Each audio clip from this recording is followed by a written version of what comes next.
أعوذ بالله من الشيطان الرجيم. بسم الله الرحمن الرحيم.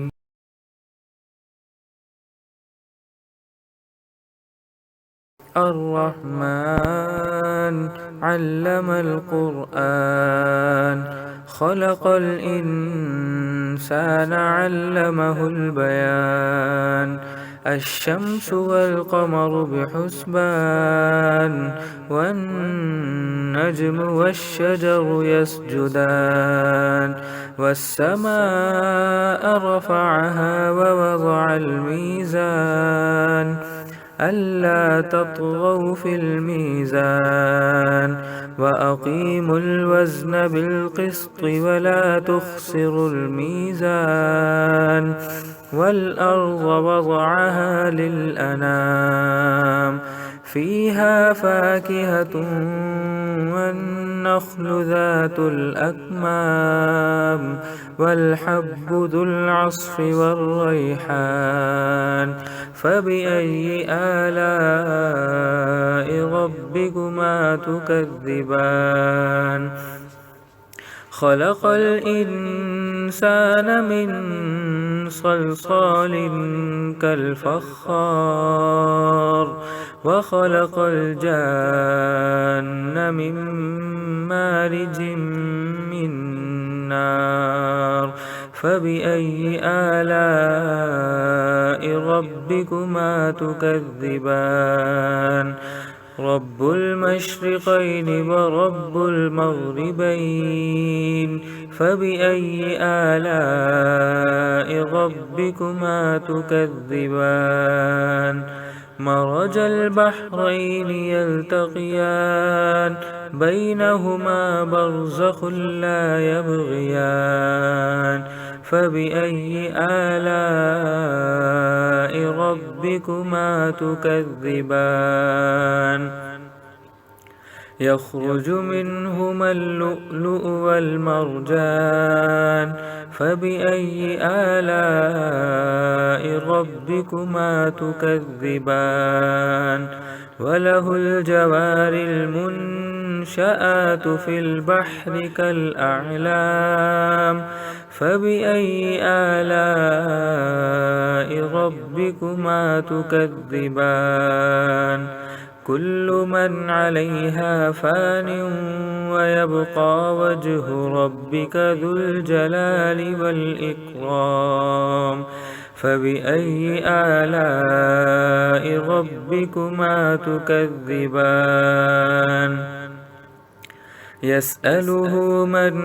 في السماوات والأرض كل يوم هو في شأن فبأي آلاء ربكما تكذبان سنفرغ لكم أيها الثقلان فبأي آلاء ربكما تكذبان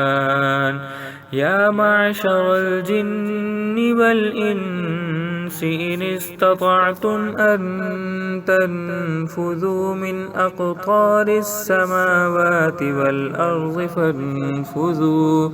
لا تنفذون إلا بسلطان فبأي آلاء ربكما تكذبان يرسل عليكما شواظ من نار ونحاس فلا تنتصران فبأي آلاء ربكما تكذبان فإذا انشقت السماء فكانت وردة كالدهان فبأي آلاء ربكما تكذبان فيومئذ لا يسأل عن ذنبه إنس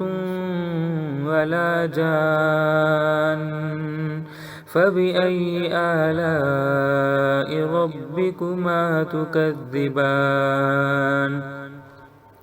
يعرف المجرمون بسيماهم فيؤخذ بالنواصي والأقدام فبأي آلاء ربكما تكذبان هذه جهنم التي يكذب بها المجرمون يطوفون بينها وبين حميم آن فبأي آلاء ربكما تكذبان ولمن خاف مقام ربه جنتان فبأي آلاء ربكما تكذبان ذواتا أفنان فبأي آلاء ربكما تكذبان فيهما عينان تجريان فبأي آلاء ربكما تكذبان فيهما من كل فاكهة زوجان فبأي آلاء ربكما تكذبان متكئين على فرش بطائنها من استبرق وجنى الجنتين دان فبأي آلاء ربكما تكذبان فيهن قاصرات الطرف لم يطمثهن إنس قبلهم ولا جان فبأي آلاء ربكما تكذبان كأنهن الياقوت والمرجان فبأي آلاء ربكما تكذبان هل جزاء الإحسان إلا الإحسان فبأي آلاء ربكما تكذبان ومن دونهما جنتان فبأي آلاء ربكما تكذبان مدهامتان فبأي آلاء ربكما تكذبان فيهما عينان نضاختان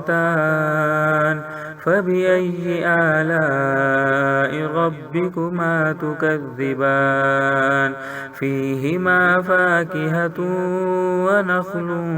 ورمان فبأي آلاء ربكما تكذبان فيهن خيرات حسان فبأي آلاء ربكما تكذبان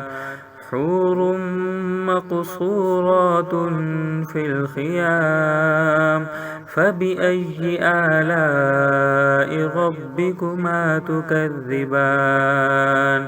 لم يطمثهن إنس قبلهم ولا جان فبأي آلاء ربكما تكذبان متكئين على رفرف خضر وعبقري حسان فبأي آلاء ربكما تكذبان تبارك اسم ربك ذي الجلال والإكرام.